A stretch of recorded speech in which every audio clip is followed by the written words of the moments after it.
What's up? Today we're going to be installing some new stuff on the Mustang. Okay, so we have a few things we're going to install. We'll start off with the more simple ones, like the little ESC fan I have here. There's a separate connector that I kind of buried under the motor here. I'm going to pull out right there.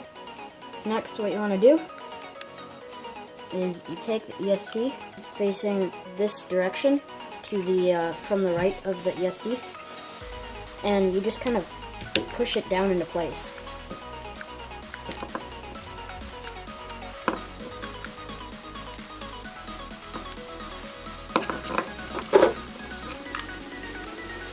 I have to kind of mess with it a little bit here because it looks like the receiver case is getting in the way. There it goes. So now it's just clicked into place, and that's it. That's all you do. It's done. One thing I just realized before we get into the gearing is that this is in backwards. So what we need to do is pop it out. So I think what we need is a little screwdriver. I'm using this little tiny flathead. This is what I use for tuning my rustler. And I'm just gonna kind of pop the little clips up.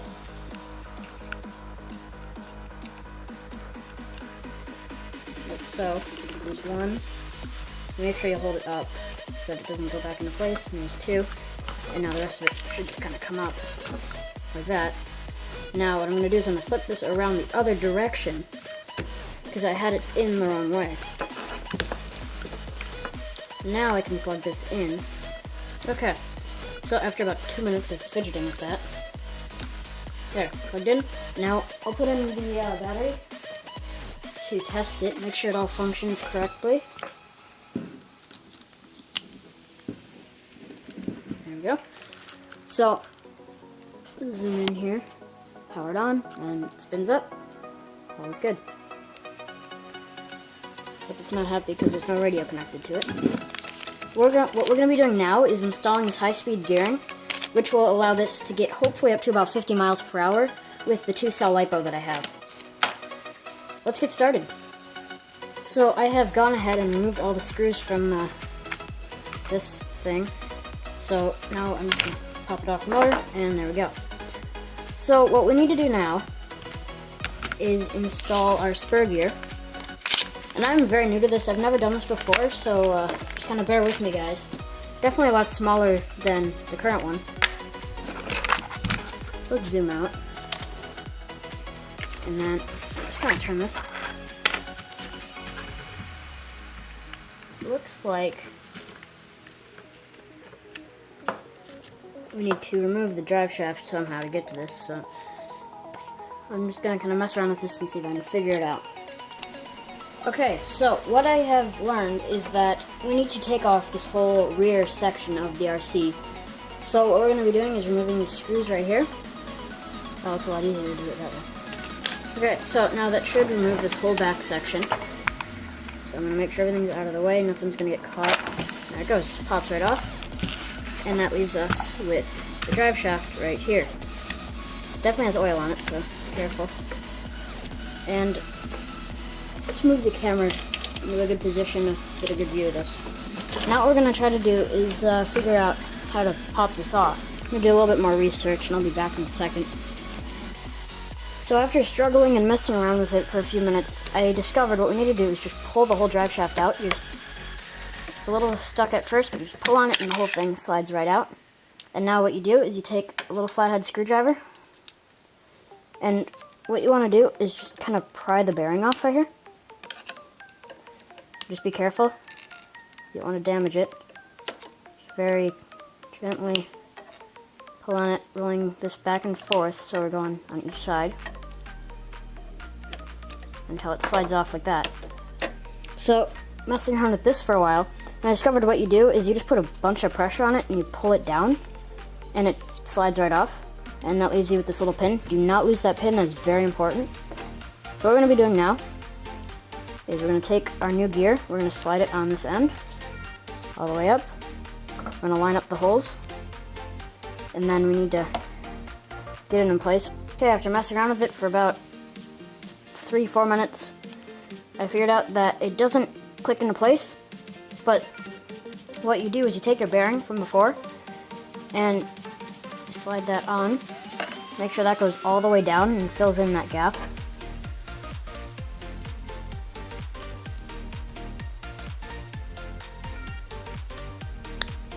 Clicks in like that. It might not click, but as long as it's all the way down and doesn't come off on its own, it'll be fine. Now this is normal. Don't worry about this. What you do want to worry about is not breaking the RC. I'm kidding. What you're going to do is you're going to slide the drive shaft back into place, and then realize that you put the gear in backwards.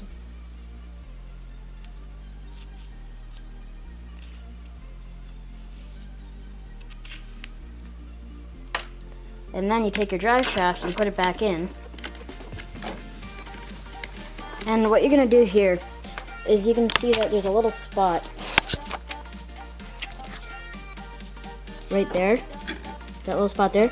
And the bearing simply rests in there. And then you make sure that the drive shaft is in all the way. The bearing is sitting down in there. And we're good with that.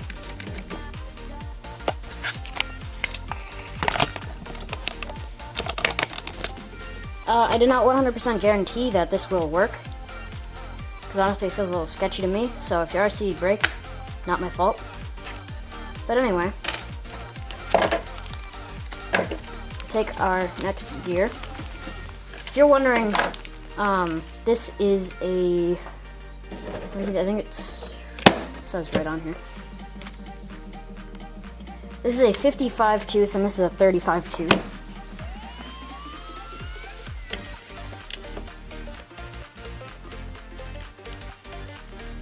Uh-oh. There's a pin.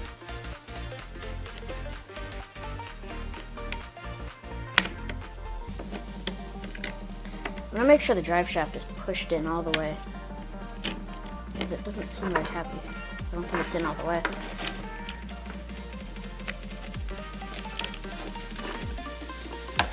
There it goes. Make sure that bearing's in place. It's all good. Now, what we're going to do is we're going to take our motor here.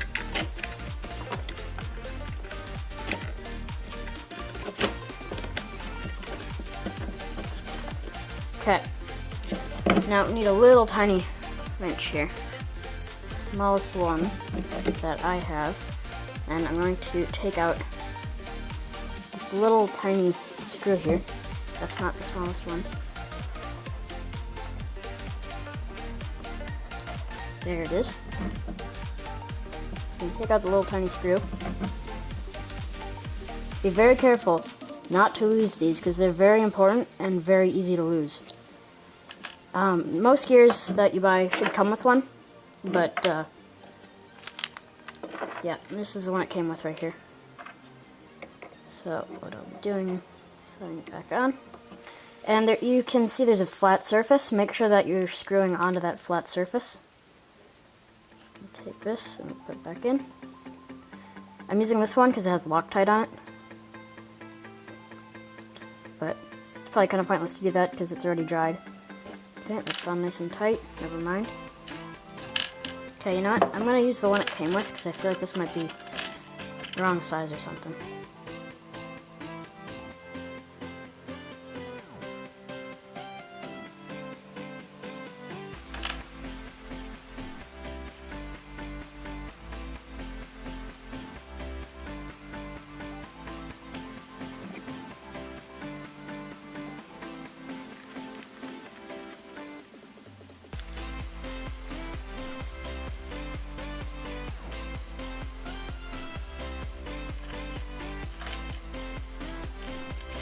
What I'm going to do is pop the screw onto the end of this. Make it easier. Put it in. And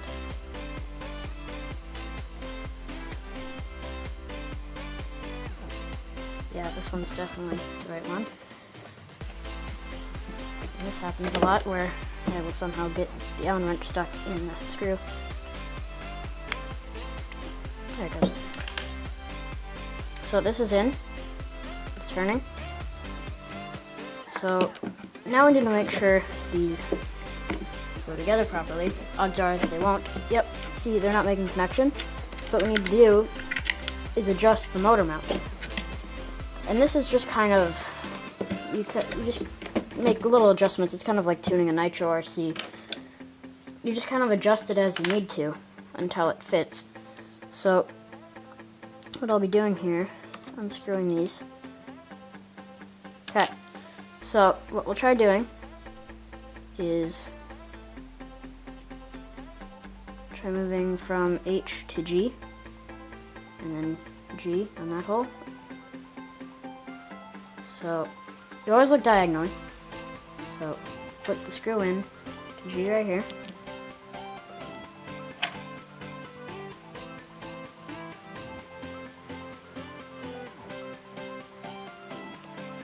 Make sure that I can.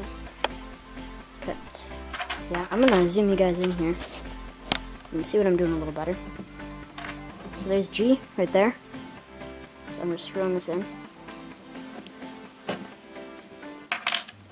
And then we're gonna go down and diagonally. That should be lined up. I have to loosen this because it's too tight now.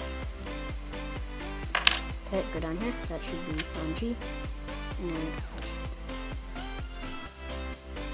do that in there. And you gotta make sure that you always use the same letters. Otherwise, I don't think the motor mount will fit. If it does, then you're probably breaking something. They don't need to be in too tight while you're they don't need to be in too tight while you're experimenting for the fit. But once you put them in, once you find the final fit that actually works, then you want to tighten them up. Because if this comes loose, it's not good. So what I'm going to do is I'm going to move this up 2 places to E. Okay. Put it in.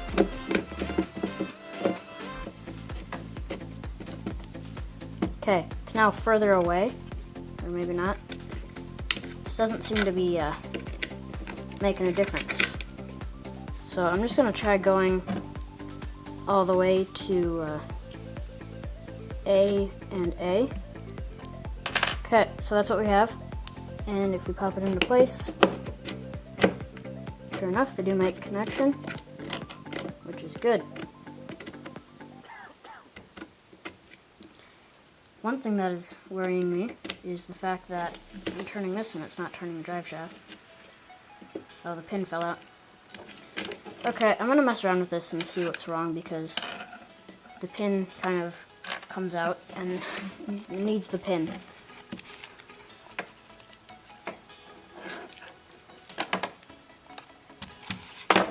Okay, so a little more research. It does appear that you do have to click this pin in place. So I'm trying to do this, and as you can see, it is extremely hard. I made it look really easy in the Traxxas video.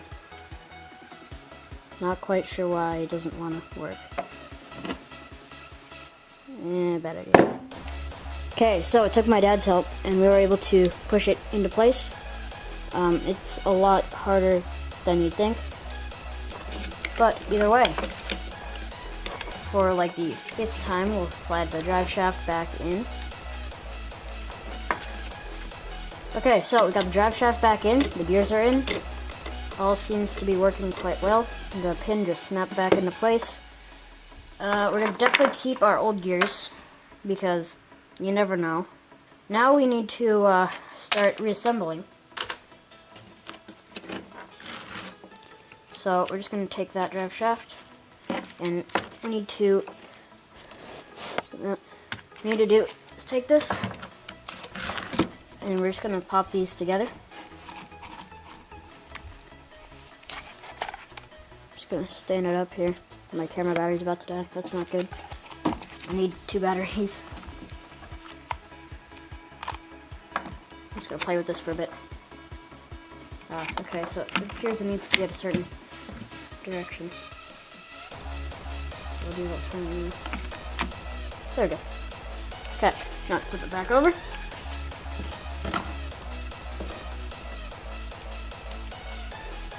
And I'm just going to reassemble it off camera because this is flashing red on one bar, so this thing will die at some point here. Okay, so I have the LiPo charging right here, and the RC is all good. It's all put back together. It sounds horrible right now just because of the way this is, but once it's running, it'll be good. I'm gonna charge the camera while this is charging, and we'll go outside and film for a little while.